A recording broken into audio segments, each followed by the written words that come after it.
Very welcome, Professor. Okay, well, Roberto, welcome to this webinar of the Metaforum, and thank you very much for being with us. It's really good to have you with us, especially now that we are collaborating between the Center of System Studies, the University of Hull, and the Metaforum. And this happened just after we have been in Hull last week in your conference. That was really, as we were saying before, a very, very, very unique and spectacular conference. So thank you very much for being with us. It's very nice to have with us someone from the Center of System Studies, you as the director, and well, to interact about the topics that you want to share with us. So, okay, so you can start. I don't know if you want to introduce yourself a little bit. Yep. Yeah. Yes, Angela. Thanks so much, everyone, for turning for this sort of conversation I would like to have with you all. When Angela invited me a few months back, I was, and still I am, quite intimidated to think that I have something to share with the people of the caliber of John Walker, of Marcus Schwanninger.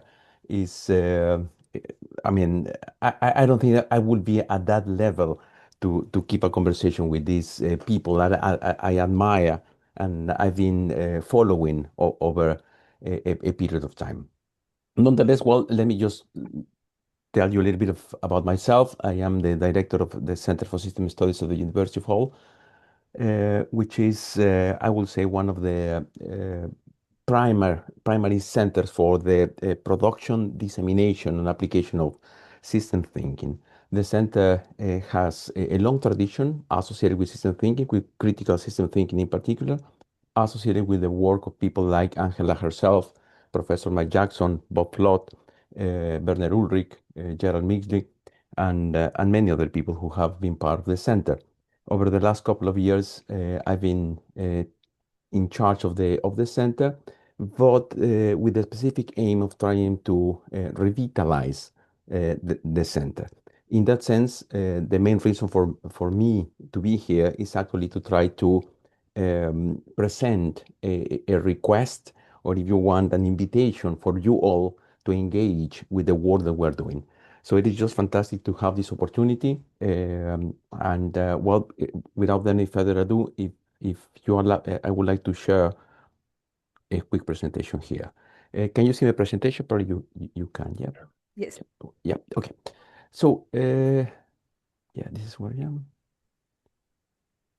Okay, well, as I am saying, who I am not. I am not an expert on cybernetics. I am not an expert on VSM. Quite the opposite. I'm just a user and admirer of, again, of people, a lot of you present today, and of course, of the work of Stafford Beer, who I had the opportunity to meet 36 years ago here in Hull.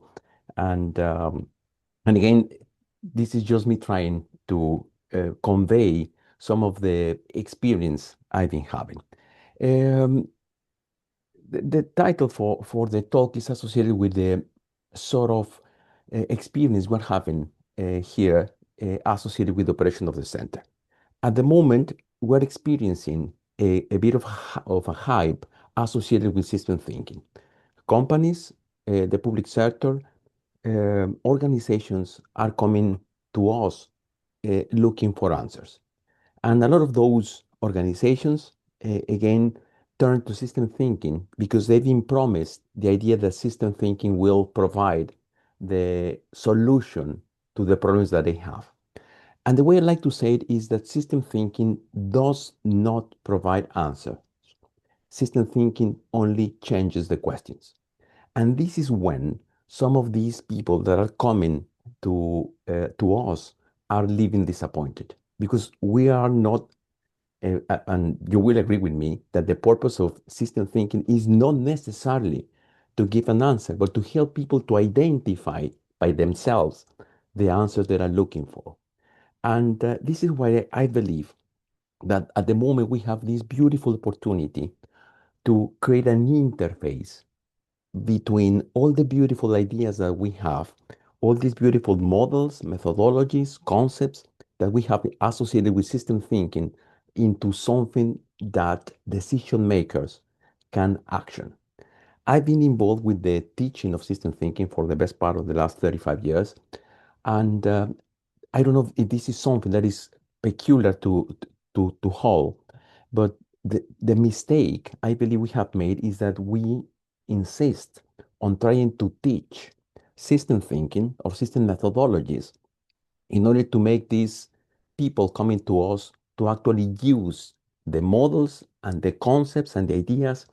But sometimes this is something they are not either looking for or they don't have the time to do it. And this is what I meant that we need that interface, not necessarily in order to allow them to live with the solutions they are looking for, but to present things in a way that they can actually use.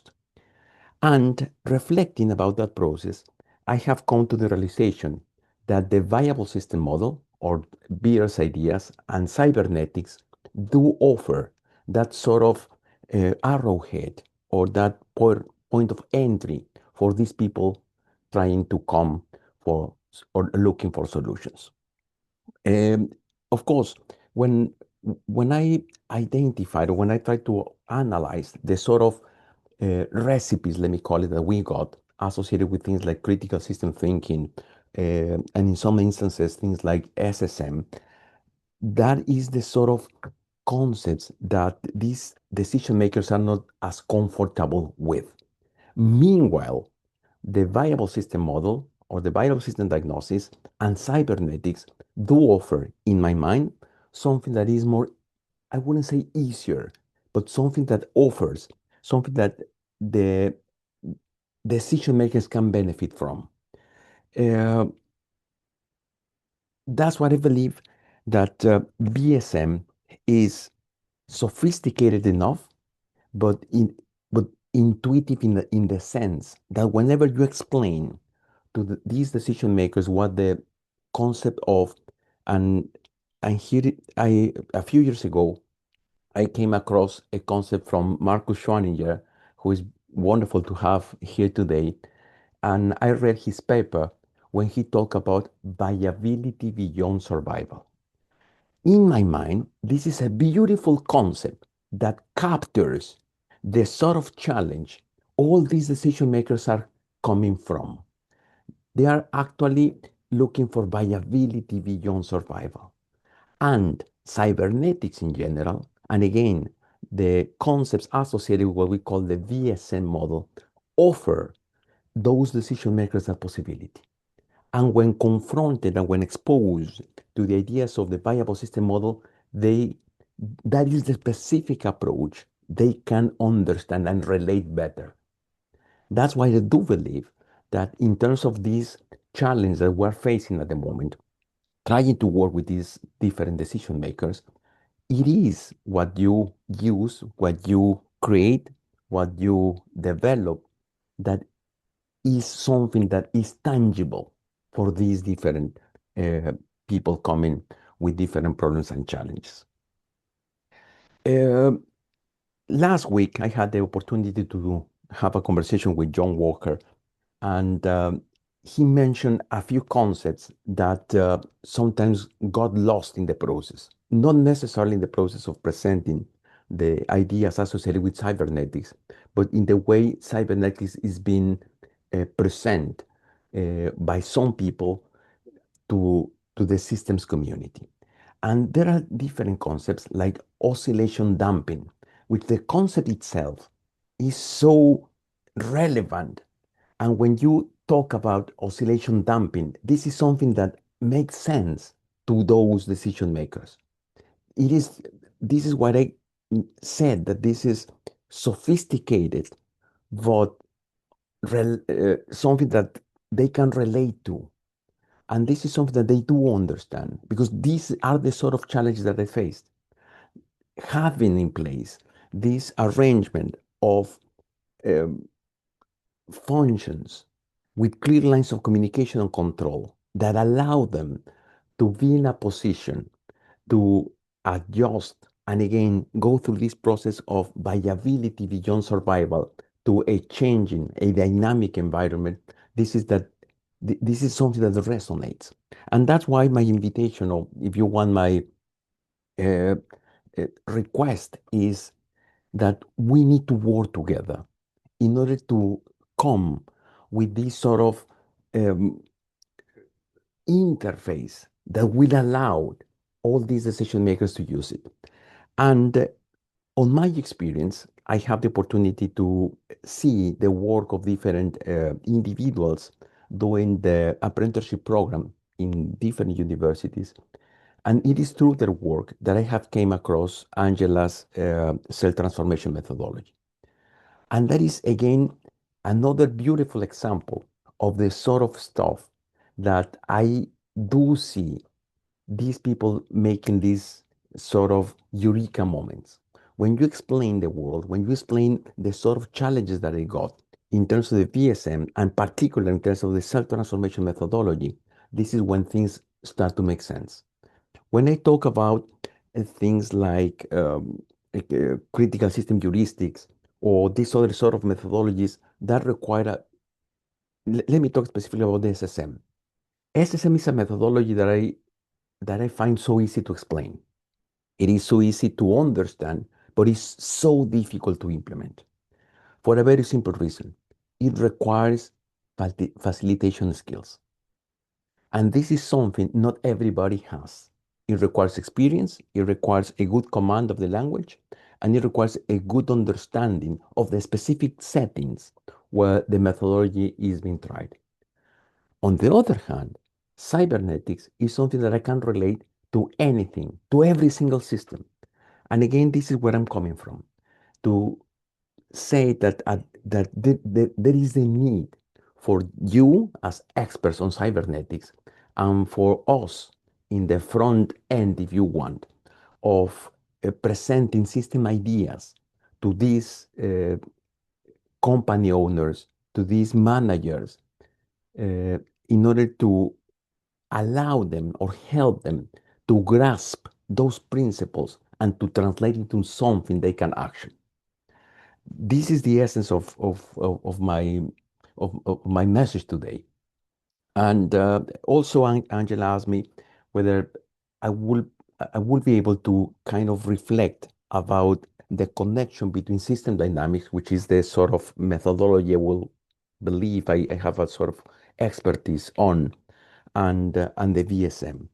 But again, talking to John last week, I came to the conclusion that all those feedback loops that are part of the VSM model need to be explicitly uh, uh, be defined or determined, because this is something that, at least when you look at the sort of literature that is available, again, to the broader sort of managerial world, is something that I believe is missing.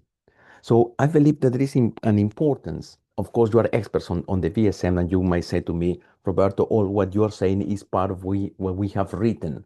It is all that is being documented.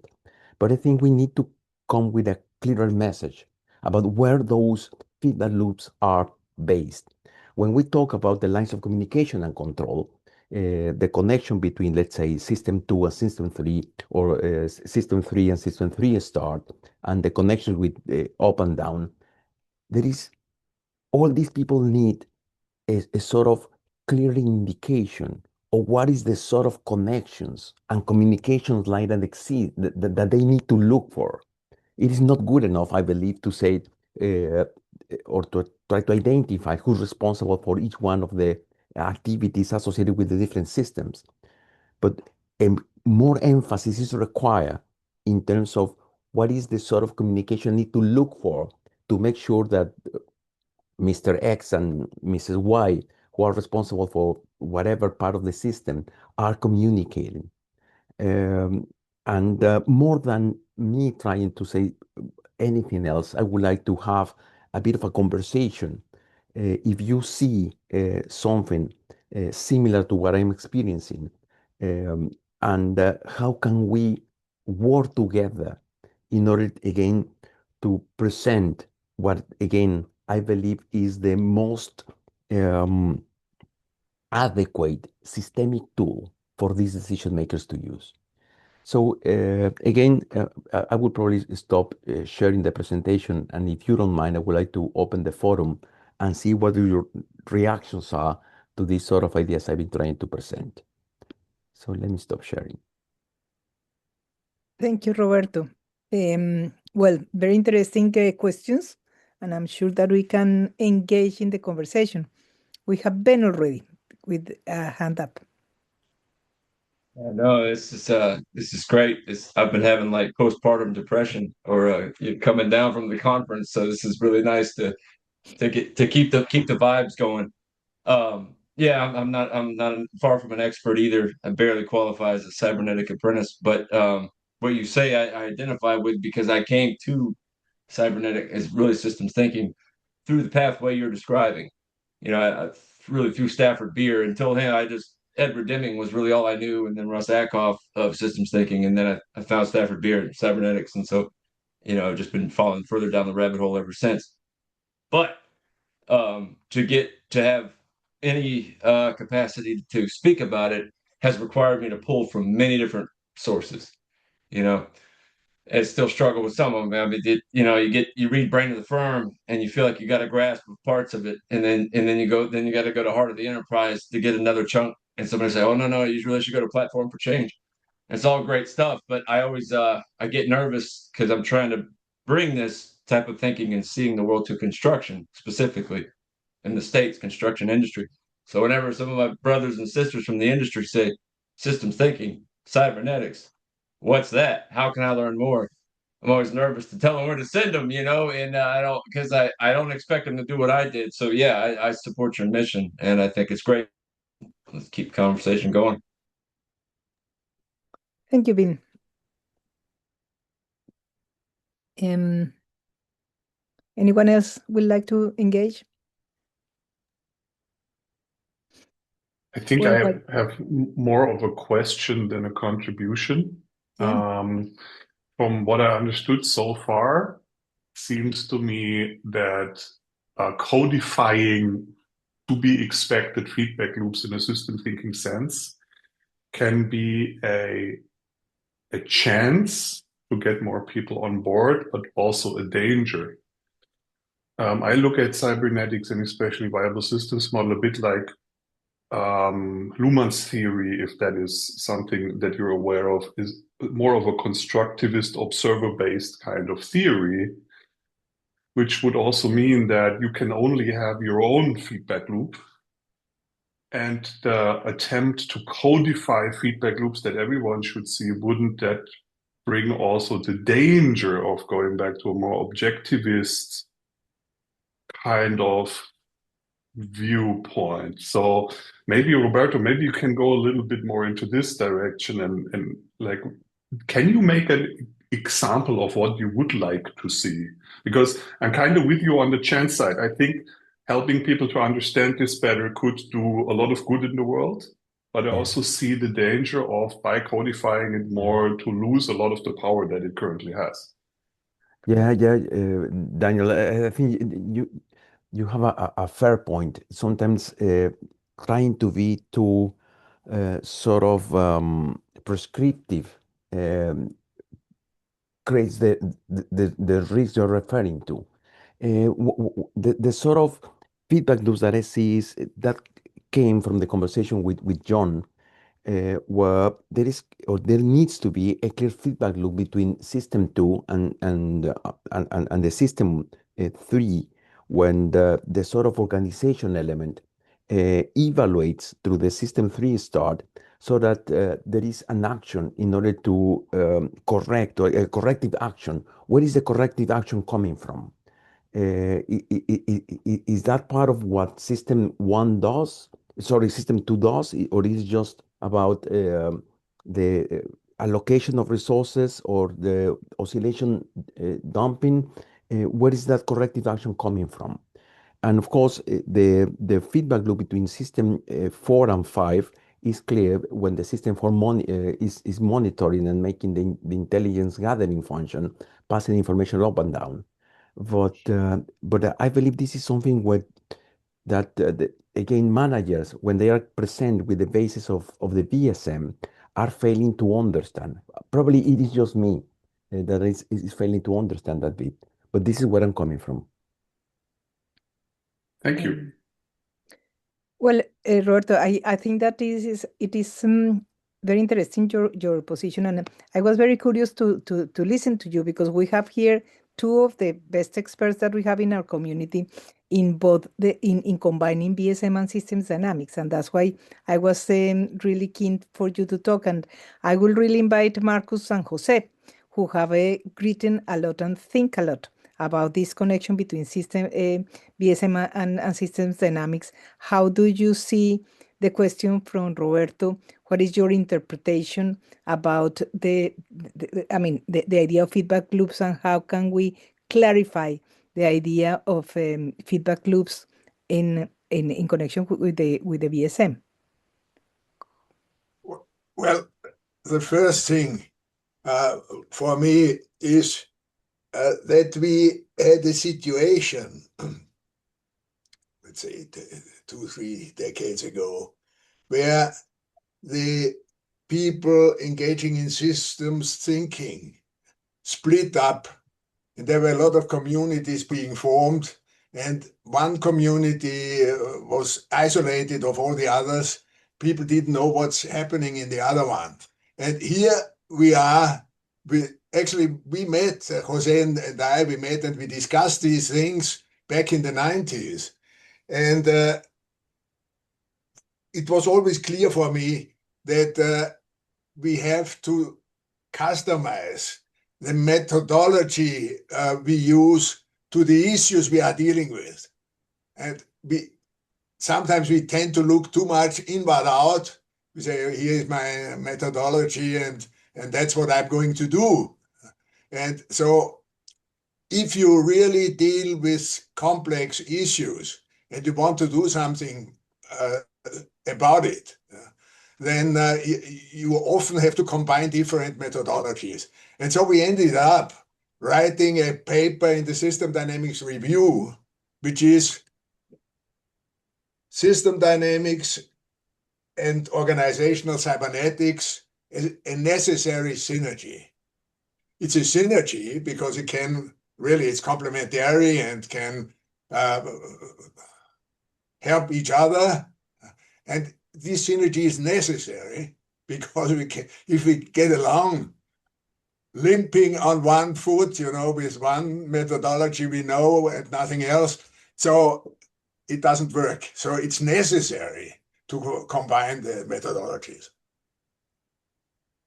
Thank you, Marcus. Well, what I can add, Marcus, you explained it very well. When we got these two streams of system thinking, one stream that was the cybernetic stream, and the other stream that was the feedback loop stream, that they were not communicating very well.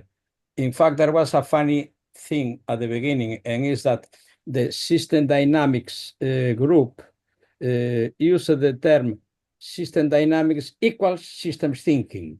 This was in the 90s, mid 90s, 95, around that days. In fact, when you were reading publications about systems thinking, they were referring to system dynamics. And this was something that was, I think, changed in part with the occasion of the International Conference of System Dynamics in Stirling. That is where was Marcus there. we met there and we shared these ideas at that time. The title of the conference was Enlarging the Boundaries. And then representatives of different streams of subsystem methodology, organizational cybernetics, cognitive mapping, system dynamics, etc., were there present in the Congress, each one of them speaking about their methodology. So it was not system dynamics, it was system dynamics and many other approaches.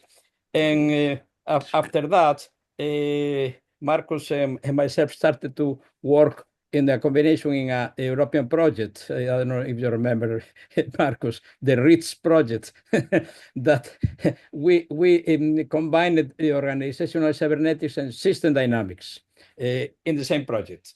And later, after that, time and reflection, etc., we go to the idea that they are necessary, both, a necessary synergy. That's the thing. Both are necessary. This doesn't mean that each one separate cannot be useful. Of course, they can be useful for specific purposes. But when you go to the organizational cybernetics or the viable system model, it's fantastic. It's filled up of feedback groups, of communication channels with all the elements in a channel, etc., etc. But doesn't tell you how to go from here to there. It tells you where you are. You are here. It's a picture. This is your structure. This is your communication channels. This is all the transducers, etc., etc. Gives all the detail of you, of the organization at the moment that you are studying it. And may tell you, I would like to go there to reach this new situation, or whatever, to keep the identity, etc., etc. But doesn't give you the road to go. And for that, you need to use dynamic tools, dynamic systems. In fact, system dynamics is what you need. You could use many other simulation methodologies, of course, but system dynamics is particularly well designed to handle qualitative variables, to put names, not letters with numbers, equations with S3 times F9 divided by W4. This doesn't mean anything. While in system dynamics, you say the number of people in a company is equal to the number of people now plus the number of people tomorrow less the number of people that lives tomorrow. So it's clear to speak to managers. In a similar way, as you were mentioning, Roberto, about the VSM, that when you talk about the functions, the managers, they recognize when you make jokes, they laugh because they see themselves or their friends in similar situations. Say, oh yeah, I'm with that, etc. So my idea about the system dynamics is that it's necessary for that to providing a dynamism to the model. And also it's important for another thing. In the system 4, within the viable system model, you have to have a model of yourself. And yourself includes everything. It's a kind of, I'm watching myself dynamically interacting with the environment that I include in the model. So in the system 4, you have the environment, you have the organization, you have interaction between them, you have all the elements that interact with it, and you have a model of that is ideally a system dynamics model of the whole package. And then in this system 4, you can input situations in the environment or scenarios, and evaluate with a system dynamics model the impacts of the different scenarios under different decisions, what could be, what would happen, etc. So it's a fantastic tool to carry on the functions of system 4. So if you don't have that, well, you can guess, estimate, but it's not, you miss something rigorous as is system dynamics. This is why, and it was the purpose of the paper that Marcus was mentioning, it's convenient that you use both. It's not mandatory. You can get benefit of each of them separately, but it's convenient that you these two, because they are hand in glove, I think that is said in English. Mano en el guante, como el guante en la mano. ¿No? It's a perfect combination. So this is my opinion about the system dynamics and the relation with the VSM. Thank you, Jose. Yeah, just add something, just a word. Viable system model. very famous for diagnosis. And Stafford didn't claim much beyond diagnosis. But the truth is, what we are living is that it's very good for design as well.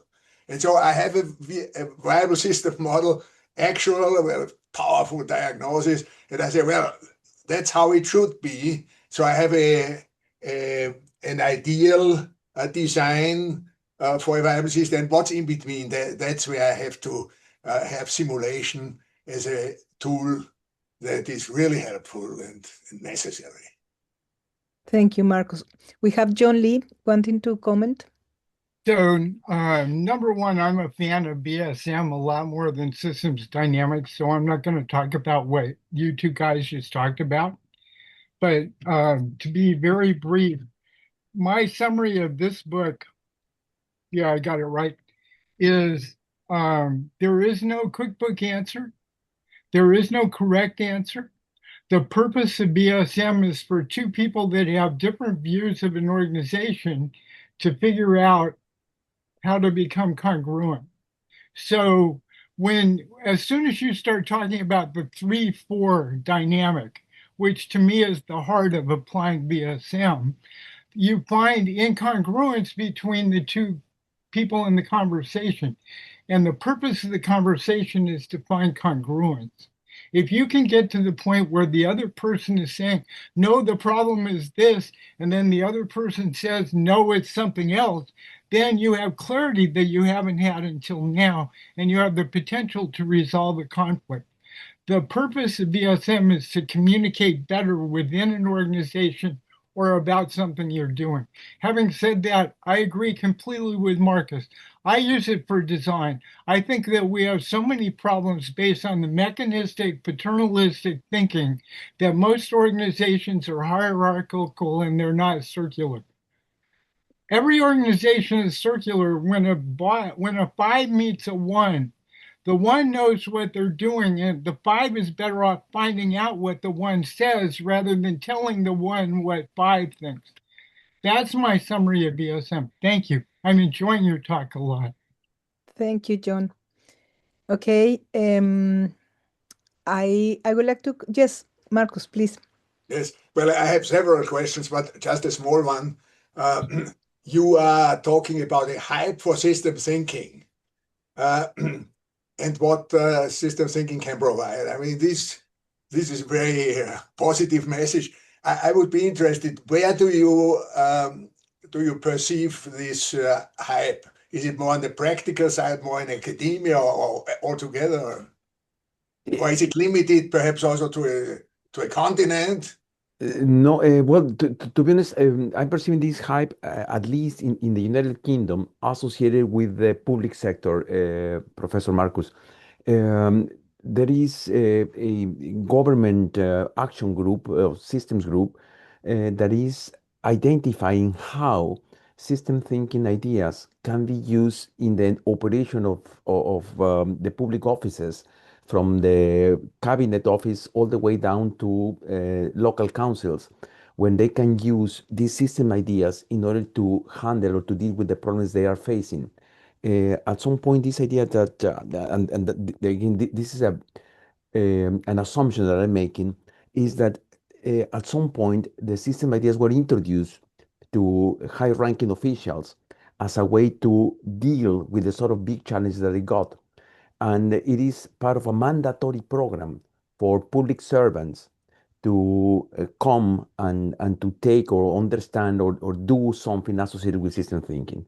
And this is why a lot of the organizations, whether it can be a university, research centers, consultants, are getting this or experiencing this sort of hype that I am referring to. Just to complement what Roberto is saying, I mean, this was this systems apprenticeship that was created here in the UK and has been running for about 5 years now. And it has been 5 universities simultaneously delivering systems thinking, but as a practical experience. And it's a very beautiful design.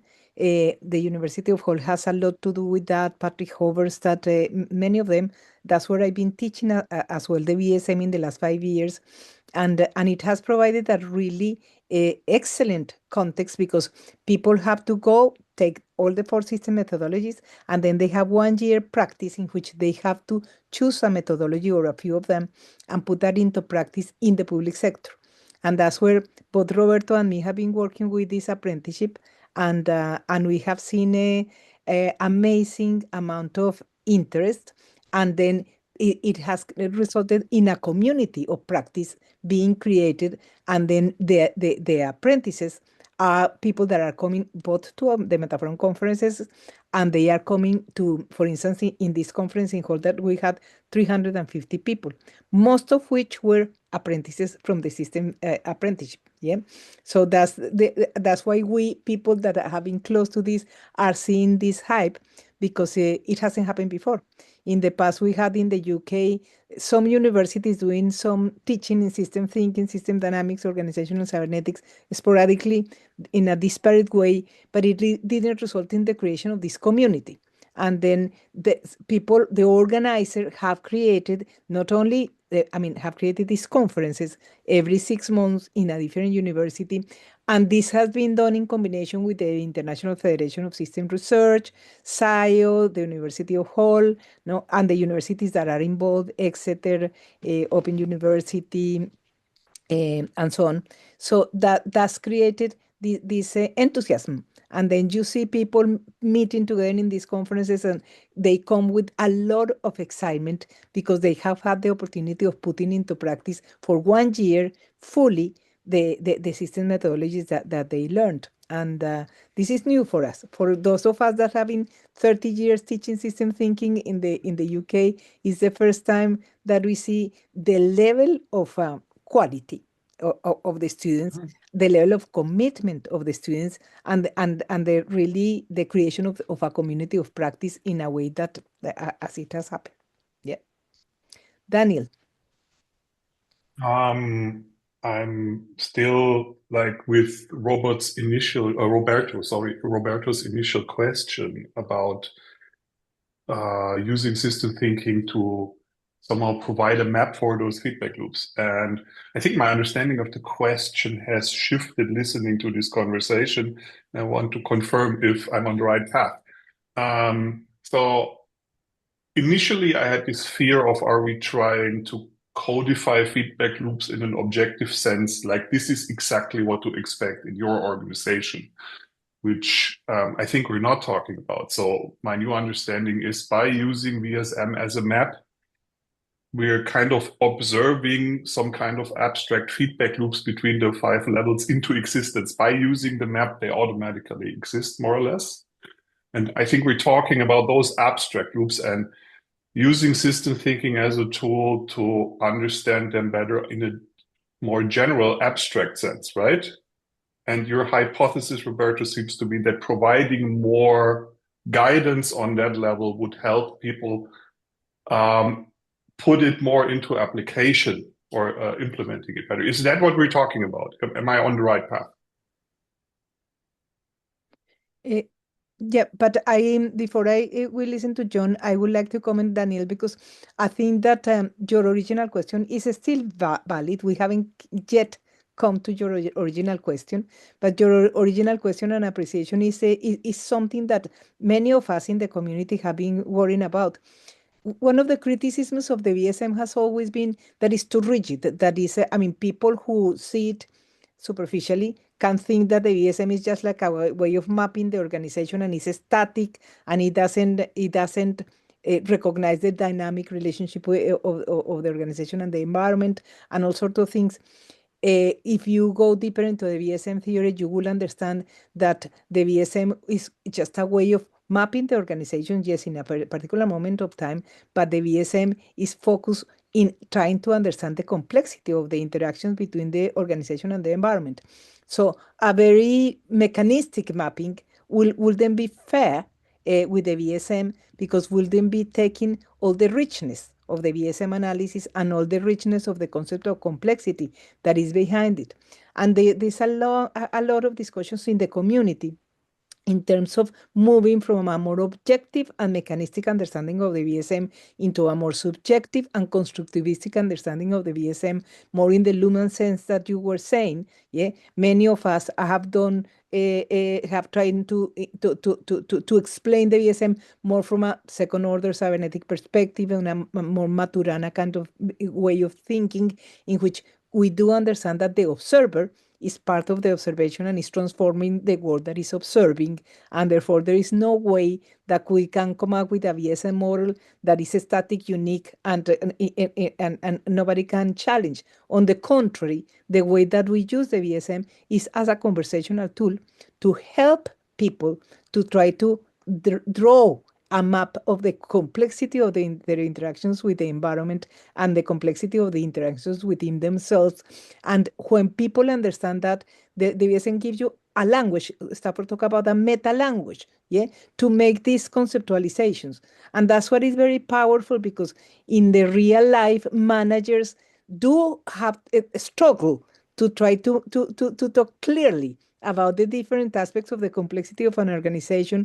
And when they discover the VSM as this language that allows them to map, to draw, and to talk about these complex interactions, is when they have these eureka moments when they say, aha, now I understand. Now I understand that I was talking about another level of recursion, that this problem is not a problem only between these two people, or is not between Peter and James. It's a problem it's a structural problem in which the definition of roles is incomplete. Nobody's taking care of the environment, and they are fighting all the time because the relationship with the environment is in the air, is unexplained. And that's why I think that Roberto means when he says that people see the VSM in a more intuitive way, not because the mechanistic mapping and all the issues of variety and attenuators and amplifiers, this is the less relevant bit, but is how that it does explain what in itself is enormously complex. Yeah, and by explaining it, it sort of clarifies and allows a more meaningful conversation between people. Yeah, John. You're muted. Yeah. Yeah, thank you, Roberto. I think along with most of us, you're doing what we're all trying to do, which is to make these ideas much more accessible. And your idea of a new tool, yeah, I think it's a great idea. Whether it's possible or not, I think we'll have to wait and see. And I'm sure you're going to be working on that in a very very diligent way from now on. I think one of the issues is you can only explain something well if you understand it yourself at a very deep level. And I think certainly the work that Andrew and I have been doing over the last couple of decades, the first projects we did, I think we were fairly bad, and we were explaining it, but it wasn't that clear. But we did two projects in the last few years. One was with some schools in Romania, and one was in a hospital in Leeds. And generally, when we're explaining things, people seem to be understanding it a lot quicker and a lot more thoroughly. And I think that's probably just because we're getting better at it, and we understand it a bit better than we did when we started. And I think there's a big job to be done to try and gather those of us who are able to explain it into a form where there's some sort of tool like you're talking about to get these ideas over. And I think that's something we really need to do. I think in the specifics of system dynamics and the viable system model, Andrew and Jose and I meet every Friday with Martin Piffner and Steve Brewis and Angus Jenkinson to talk about application of the VSM. And the last 6 months, we've been looking at chart 4 in diagnosing the system, which is basically looking at the loop and clarifying what's flowing through the loops, through the transducers and the communication channels. And you look at this chart, and it's really complicated. And then you start to realize that in a VSM, yeah, there you go. Thank you. It's terrifying. And you look at a VSM, and there are hundreds of these loops in a VSM, and that's just in one VSM. And in a recursion, you might be looking at several VSMs at the same time. And certainly all of us on that call had looked at this, but I don't think any of us had ever gone into great detail about how to actually map the transducers and the communication channels for one loop, because generally, when you've done the recursions and you've clarified the identity, and then you do the 5 systems, and then you do the variety balances, and then you do the patterns of relationships and looking at the autonomy loops and the 3, 4, all that sort of stuff, you're usually exhausted at the end of that. And the thought of starting on another dozen homeostats that you're going to do chart for is well, nobody ever does it. I mean, there's just far too much to do.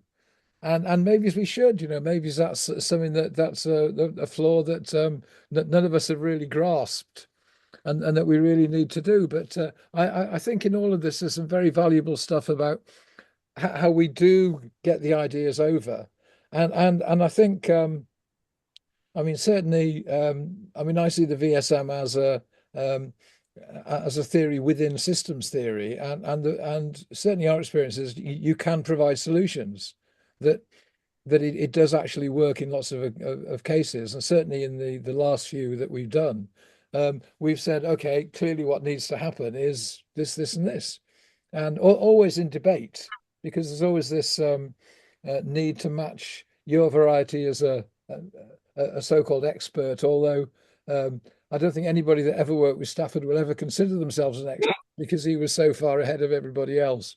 But you do your best. And you're providing this knowledge, but it's the people that you're dealing with who provide the knowledge on the context you're working with. And that has to be a dance. You have to enter into a dance and work those two together. And I think you can come up with solutions. So yeah, I think there's a lot of work to be done, and I'm happy to help in whatever way I can. Thank you, John. Ben. Yes, I'd like to follow up on three points, one from Daniel, one from John, and one from Martin, because they all speak the truth. In my opinion, with Daniel, that was one of my concerns. Not with systems thinking is I'm always working back to reality of my experience. So every time I learn a new concept, I'm always trying to fit it to something that happened. So in my professional life, so I always. I'm always concerned that I don't ever want to try to fit my reality into the model, right? And be chopping reality like Procrustean way.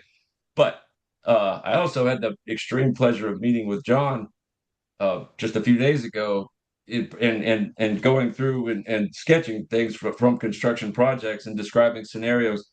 And then he was able to point out that what I thought was S3 stars is really more an accountability loop, and it was profound. And also to Martin's point also about customizing, that's really what I'm trying to do. But my point is, one of the points that John made is like you still need a ground to stand on. You need some conventions to work with and a starting point, because otherwise, trying to describe a construction project, a big complex one, is like trying to describe a riot, or a mosh pit. It's just booming, buzzing confusion all happening at once. So that was what attracted me to Stafford Beer in the first place, when he talked about complexity and variety, to know there was a language to describe this madness that I've experienced for 16 years. And it externalizes these problems, right? Takes it away from the individual. It's not about Charlie and Joe always getting into fights. It's, well, Charlie and Joe's resource bargaining is screwed up, And so to be able to externalize that, I guess this is why this is a language that I knew I must learn to bring it. So the last thing I'll say is that it's like the Pablo Picasso quote: you have to learn first as an apprentice or a master before you can break the rules as an artist. Yeah. So I'm not an artist yet, but I know that when I'm taking this to construction projects, I will have to customize. Even showing it to John, it was like, well, for a project, the environment is kind of the project itself. The work is happening there, materials are being brought there. So we both had a moment where I had to get more my fundamentals right, and he got to see an application of from my experience. Anyways, that's enough. Thank you. Thank you, Ben. Marcus. Yes, thank you. Professor Roberto, you said something very important. You said systems thinking does not give definite answers. System thinking just changes the questions. I mean, I think that's extremely important. But on the other hand, it's also a huge challenge for each one of us who teaches. So I would like to hear a little bit, how do you deal with this? Or perhaps you can tell a little about the strategy of your center. Well, yeah, indeed, that is the biggest challenge, in the sense that, and that's what I believe I'm coming to you for a bit of help in dealing with that question. Because again, the sort of, and that I'm leaving today with another beautiful sort of line, which is John's idea that this is a dance. So, in order to provide that answer, we need to dance together. What that means is, and those who Latins like, I don't know, Jose, Angela for sure, who know how to dance, dancing requires to understand the not only how I move or what I can do, but how the other can do.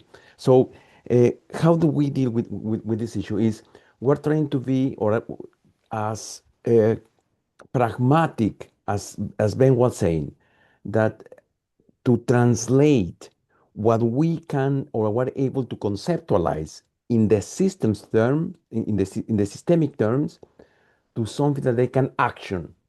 But in that process, we're losing something. And that's why I said we need to work together, um, not just in the sense of having VSM or SSM or whatever the approach or methodology working on its own, but in terms of the complementary element that you referred to, Professor Marcus. This is where I believe this is when we need to bring together how can we create that sort of element, tangible ideas that these decision makers can live with. But again, in terms of my experience, when what we're able to grasp to what they can live with, there is a difference in between. There is the message is being missed in between. We're losing something, and that's where I'm coming from. And I agree with you. That is exactly the challenge that I'm facing.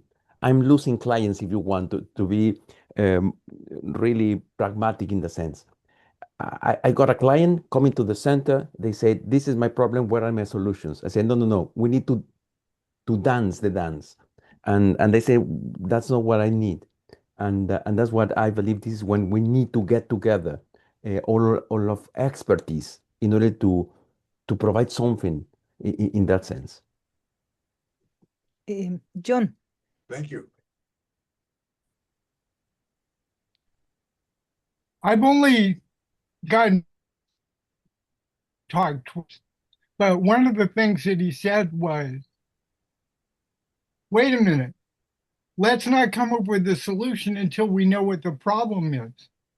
If you talk for a while about what the problem really is, then you expand the awareness of the environment's impact on the problem and the likelihood that you can see things that right now you're so focused on the problem, you're not seeing what's causing it. I just reread my favorite book on how Palestine was invented between 1915 and 1922. It's called A Peace to End All Peace. It will drive you crazy. Every single country is wrong compared to what you think about Britain. That's the summary of the book. So the reality is that the environment is impacting on things enormously that you're ignoring.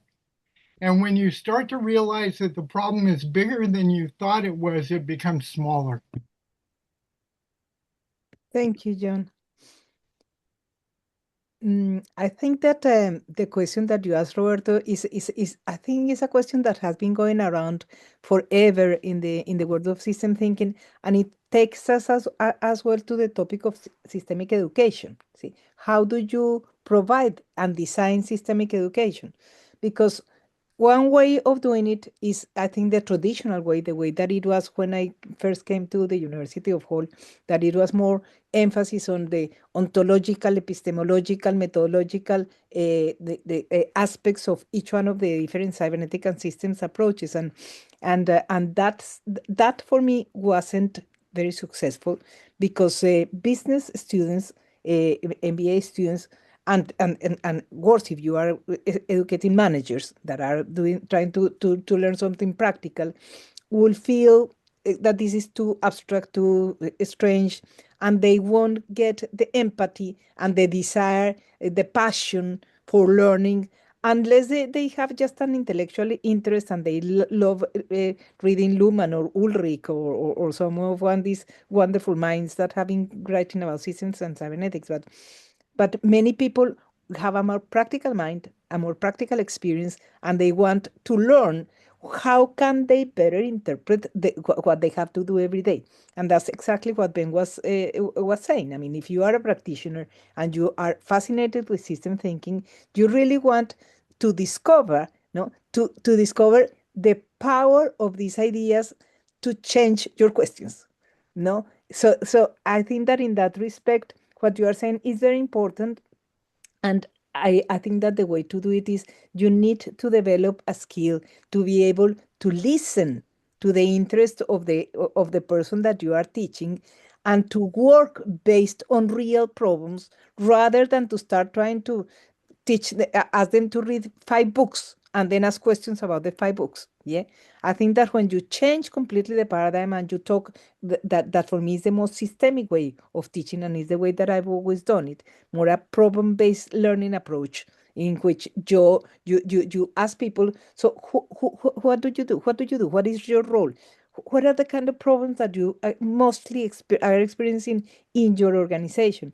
And then you start facilitating the conversation. And at that respect, I will disagree with you, because I think that to be a good BSM practitioner, you need to be a good facilitator as well. In that respect, you need to facilitate the conversation so that you start allowing people to express a complex situation, and then you start giving them, no, like little bits of food for thought, the ideas from Stafford, the main concepts. Oh, we will call that in cybernetics, in BSM, we will call it a problem of too much variety.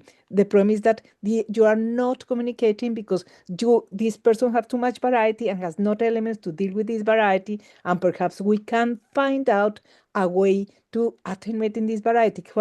And if they understand the concept of variety or complexity, people start being very creative. And that's when these aha moments came. I say, I never understood that this was a problem of complexity, of managing complexity. Now that I understand that the problem is that we are overloaded with variety, and we need to design better ways to manage complexity, people start getting interested, people start getting excited, and people start getting passionate, and then they start reading, yeah, and then they start making sense of what they are reading.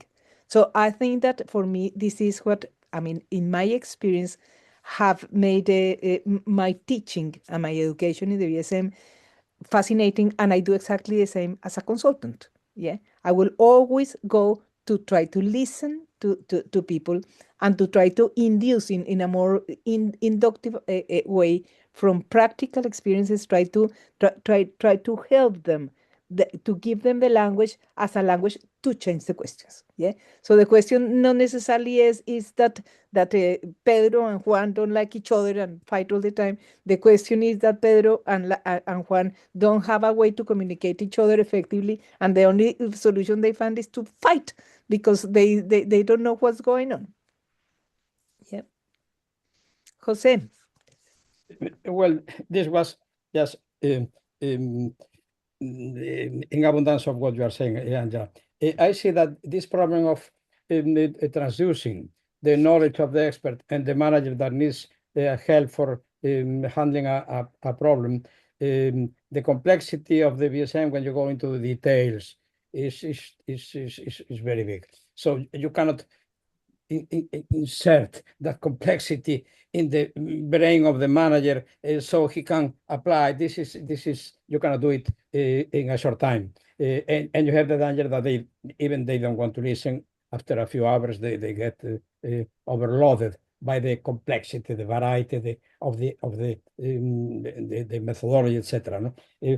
What I see in the application of the VSM, I see it as two metaphors. No? One is the cataracts in the eyes. When you have cataracts, you see the reality blurred. You don't see it well. You see things moving around, dangerous, some of them, etc. You don't have a clarity. When you go to a doctor and removes the crystalline and put you a new one, transparent, suddenly you see the things with clarity, and you see a tree, a car, a house, a person, etc. This is what I think the VSM provides.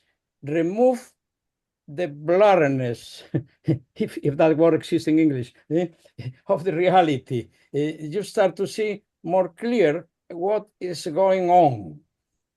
Not the specific detail. No, I see this department, the other, this function is missing, the other is not well with the resources enough, the connection with the environment is inadequate, etc., etc. You start to see the elements.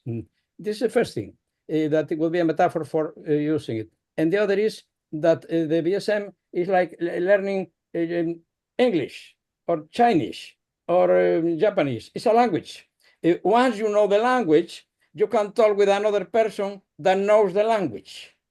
If one of the two persons doesn't know the language and you try to speak in Chinese to a Spanish, you will have difficulties in transmitting ideas. Well, if you know the language, so what VSM provides, I think, is a powerful language to talk.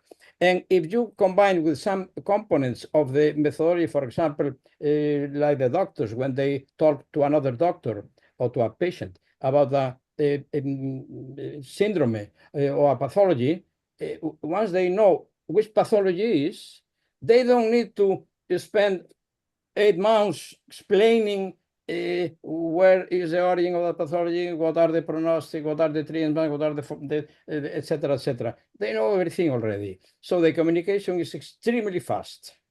And this is what I think the VSM provides, an extremely powerful language to talk about the main problems that an organization may have, that you identify because you now don't have cataracts. You see, oh my God, we don't have system 4. No, you don't have system 4. Oh my God, we don't have algedonic channels. No, you don't have algedonic channels. You're going to die because you will not have any alert. So when you are really sick, you die already because you had no time, because it's going to be a surprise. Because you have no that component that the human beings have, that is the pain, for example. Things like that are so extremely powerful. So when you talk to a manager, tell me what are your algedonic channels? You say, what do you say? And what are you asking for? What is that? And you say, well, this is this. And then, and identify them. And then, yes, you can go to the specific section, sector, department, recursion level, etc. The other powerful, tremendously powerful component is the recursion structure or concept that is used. Typically in a company or an organization, university, etc., it's very typical to mix recursion levels, problems. When you have a meeting, you have the president, the director of that, the other, the different sections of different levels, each of them talking about their issue. One issue is recursion level 0, the other is recursion level 3, the other is recursion level, etc., all mixed up. And this gives clarity. Let's clarify at which recursion level are we talking about. Okay, let's deal with the issues that correspond to the, and now we want to talk about, okay, we want to talk about other recursion level, we will do it, but we have a clarity about the whole structure. This is the cataracts. It gives you a clarity about the structure, about the issues where they are, and a kind of guide, a kind of Google Maps to navigate through the different recursion levels to stop where is pertinent. If we want to talk about putting a tree in a street, this is recursion level N. If we want to talk about building a highway that connects Paris to Rome, this is another recursion level, etc. So this helps us to clarify what is the issue. The issue is, okay, perfect. And this, I don't think any other methodology, systemic methodology that has this power in such a concise, clear, and powerful and fast way to transmit and to talk once you know the language. So the time necessary will be to teach the language, and then we can talk. All departments of sections, no matter what level are, if they are marketing, finance, production, it doesn't care, because they know the language. And they can very fast start to talk about something very strongly focused. This is why I think that is one of, as far I think, one of the most powerful tools that systems thinking has. By the way, we're talking about the need of the systems thinking. To colleagues of mine that are from economics, econometrics, law, etc., I tell them the biggest problems that humanity has now is they are systemic. They call them systemic problems. This is a systemic. They use it for finance, for banking, for ecology, for everything. So then, what are the systemic tools to handle systemic problems? I suppose that if we have a systemic problem, we should have a systemic tool to handle the systemic problem, and not other tools that are not systemic, because they are going to be insufficient, because they are going to be partial. So this is why I think that is more necessary than ever. So this is the summary, Roberto, of my reflection. Thank you, Jose. I think, Roberto, another thing that is very important in your questions is the issue of multi-methodology and transdisciplinarity, and how we can combine the different systems methodologies. I've always been convinced, since I taught in Hall for 20 years. I mean, I was teaching systemic management. That's what you do. That's what we do in Hall. That includes all the systems methodologies. And I got convinced that really each one of the systems methodology is absolutely important, is relevant, but they do answer different kinds of questions, and they do offer different kinds of observations and different kinds of tools that complement each other. I've been always unhappy with the idea of being criticizing all I mean, looking at the limitations of the system methodologies rather than looking at the complementarities of the system methodologies, because I think there's a more positive way of talking about things, that is say, yes, critical systems is very important to develop a critical way of thinking. It's very important not to be able to question things and to think twice, and to question your questioning, and to develop capabilities for second order learning. These are all very important things, and that has been more assimilated and understood in contemporary management. So critical systems has a good reputation because this is something that is obviously important, but it doesn't mean that you can you can just live with critical systems, because if you want to go deeper into an analysis of an organization, you need some kind of theory of organization that critical systems is not providing you. You need BSM provides you a theory of organization that is more comprehensive, more deep, and gives you a lot of elements, as Jose was saying, to sort of like a language to understand and represent an organization, broadly speaking. And then you, having that broad understanding of the organization, you can go deeper into aspects like Jose and Marcus was explaining. Systems dynamics is a very important complement to the BSM, because BSM doesn't provide any specific tools to do analysis of the interactions with the environment. Simulations and understanding as a possibility of learning by experimenting, simulating, establishing scenarios. BSM doesn't offer that kind of tool explicitly. It makes you aware of the need for it. And for people like Marcus and Jose that knows both approaches, this is beautiful, because then you can see very, very clearly how the two approaches combine together and how they complement each other. It doesn't mean that the systems dynamic is incomplete or BSM is incomplete. It means that each one of them have different focus. And then if you see soft system methodology, it's beautiful. Soft system methodology is, as you were saying, Roberto, I agree completely. It's very simple, very easy to understand, very intuitive. People in my courses, or the majority of the students, wanted to use soft system methodology. I mean, the laziest one, the ones who didn't want to really take the burden of learning about the BSM and the challenge, because it's much more challenging to learn the BSM than to learn subsystems. Yeah, but and in real situations, if you are going through a really, really complex problem that you don't know what is the problem, and you want to a collective mind of thinking, what the hell is this problem we're dealing with? A subsystem methodology is a very nice way of facilitating a learning group between a group of people to understand what is the nature of the problem that they are facing. Absolutely perfect, completely compatible with the BSM. And actually, you can do a learning loop. And then when you understand a bit more the problem, you can go into the BSM and do a much deeper analysis of the organization. Yeah, because SSM is more abstract. You can talk about problems in any way, any kind of problems. So, and same with I mean, with what else do we have? Yes, critical system, system dynamics, system. Each one of them is complementary. Each one of them is powerful, and I think that it is very important that people discover the complementarities, the bits in which one methodology is not deep enough, the bits in which is in which mixing it with another one will be useful, and that's, I think, something that is important for people to know. Yeah. We have Jose, and then Victor, and then Marcos.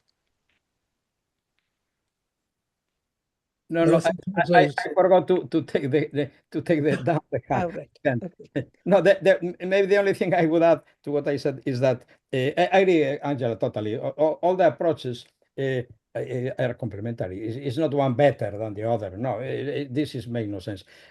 Probably you could say if we're there a little bit, maybe we are a little too high, telling that the cybernetic or central cybernetics is a kind of meta methodology in the sense that it contains, or more that contains, calls the others. Coming and help me to do that, coming and help me to do that, coming and help me to do that. You have the map, and you say, I need this, I need this, I need this, I need this. And you call the other approaches to help you, well, to help the organization to study the issues. This is a little, maybe telling too much about organizational cybernetics compared with the others, but somehow I think it like that.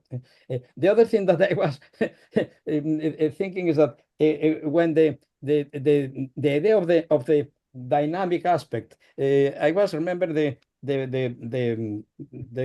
maps in the car. When you have the map of the car, you drive from a city to another that is 2,000 kilometers, and you have the road given. You have to go to this city, then to this other with these times, kilometers, etc., etc. And you go through one road, and the road is broken, or they are making some repairing, etc. And you have to change the road. So you have to reveal the map, and will take you to another road, etc. But you always have the guide. This doesn't mean that when you made a picture of the situation with the BSM, this is a picture that will want to be adapted through all the time until you reach the goal that you are pursuing. So it's something that is not static, a mechanical thing. This is department, this. No, it's just a guide, a conceptual guide to navigate toward the goal. And the reality will be moving, and you use all the tools, system dynamics or the others, of system thinking, etc., all kind of approaches through all the way. The things change. Okay, I change, I modify the instantiation of the BSM. Now this department, I don't need it. I take it out.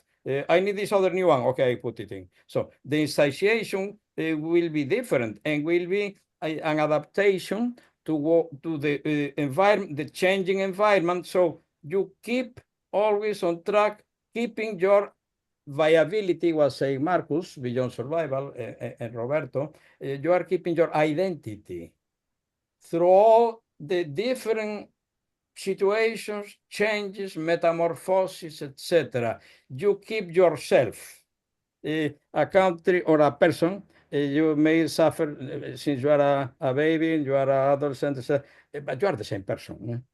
Well, there are some poets that say we are always childs, so we never change. We are childs for all the life until we die. We keep being child, children.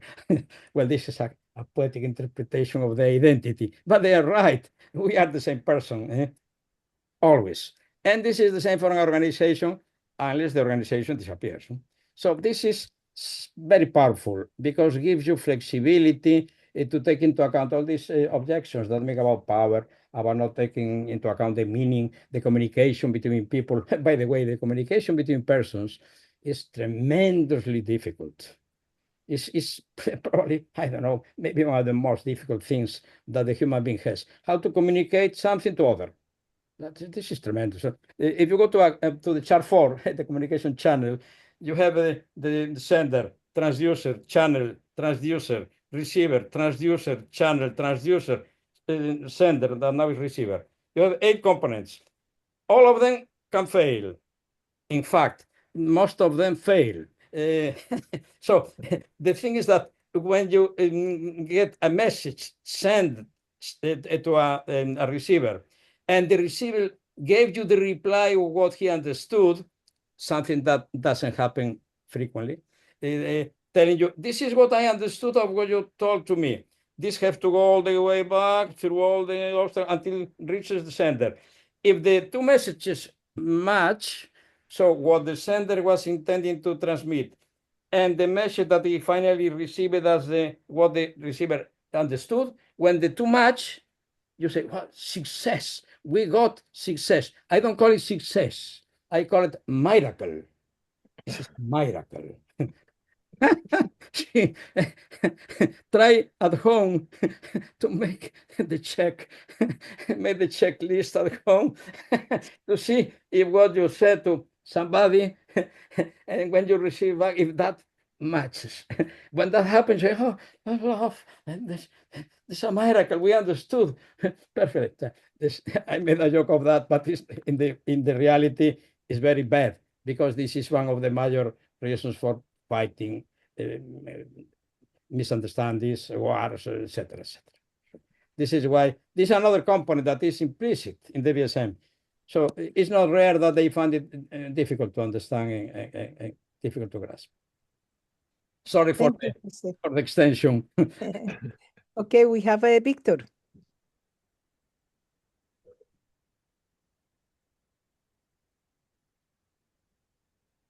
You are still muted, Victor.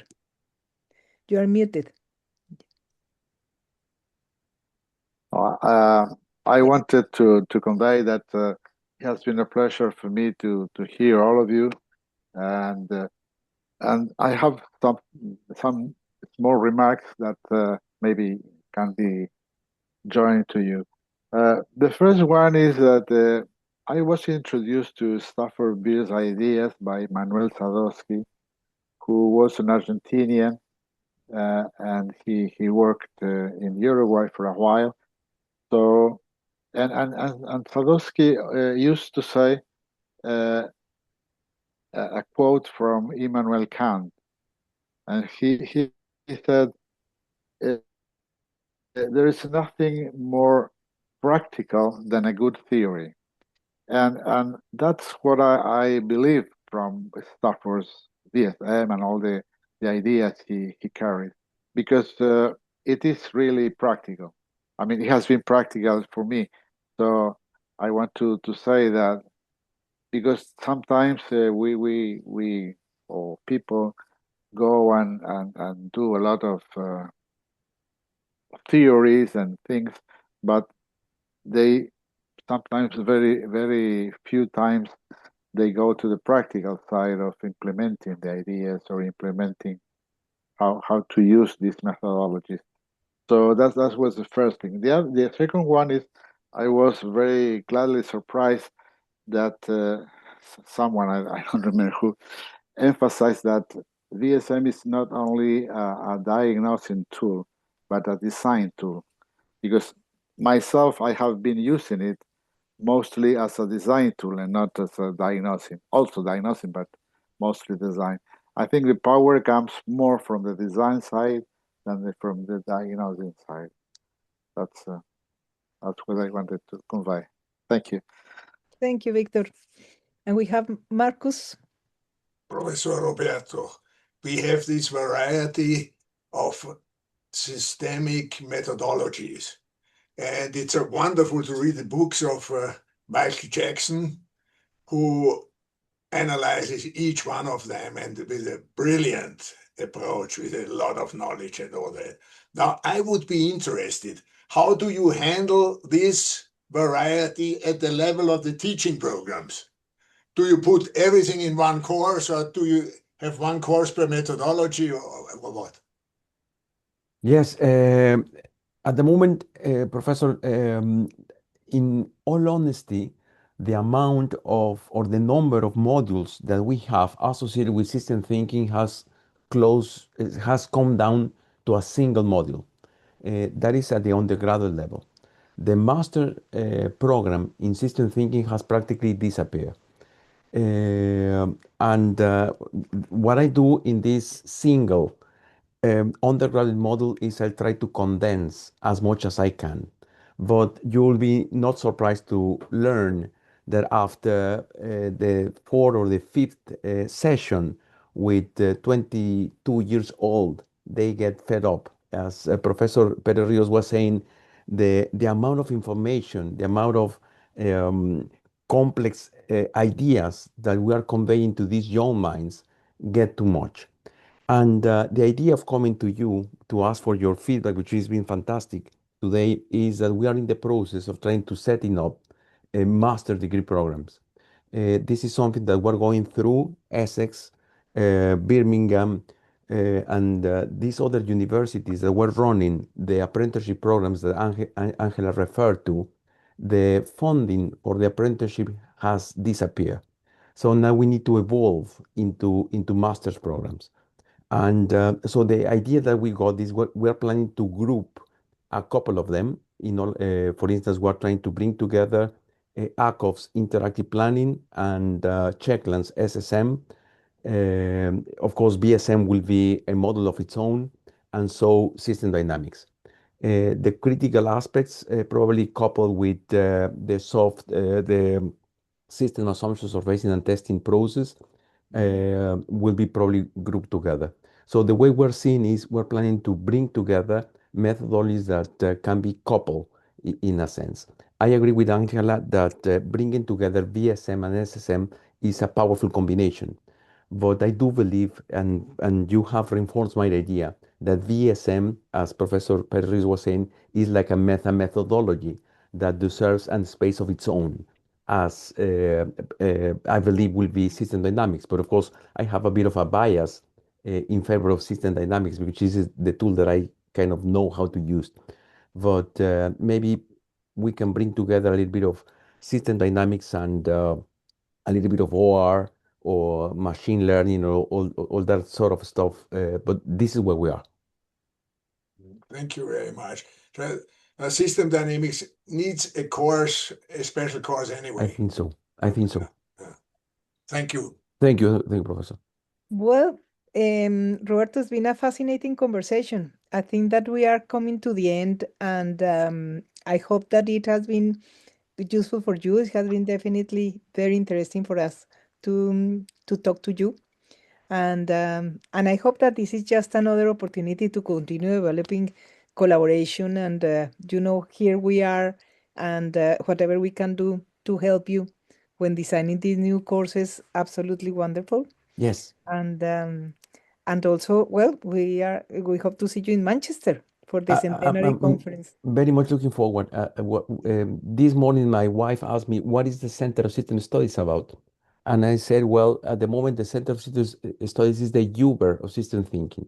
That is, I want to bring together all these beautiful minds, all these experts, in order to present what we can offer as a single front, beyond all the difference that we might have among ourselves, to an eager community of decision makers looking for answers to the problems that they got. So I really, really, really appreciate all your reflection, your comments, which have, I'm living so enlightened after all your comments. And I really appreciate that. And thank you very much to all of you. Thank you, Roberto. A big pleasure to have you with us. Thank you for being with us. Thank you. Okay, and thank you, everyone. So see you next Monday. We have Victor Ganon, who is with us today, telling us about the EuroSweep project in Uruguay. That is a project that many of us knew very little about. So it's going to be really fascinating to have you. Victor has published a book recently about the EuroSweep project. So if anyone is interested, please send me an email and I will send you the information about the book if you want to have a look in the book before listening to Victor himself. Okay? Okay?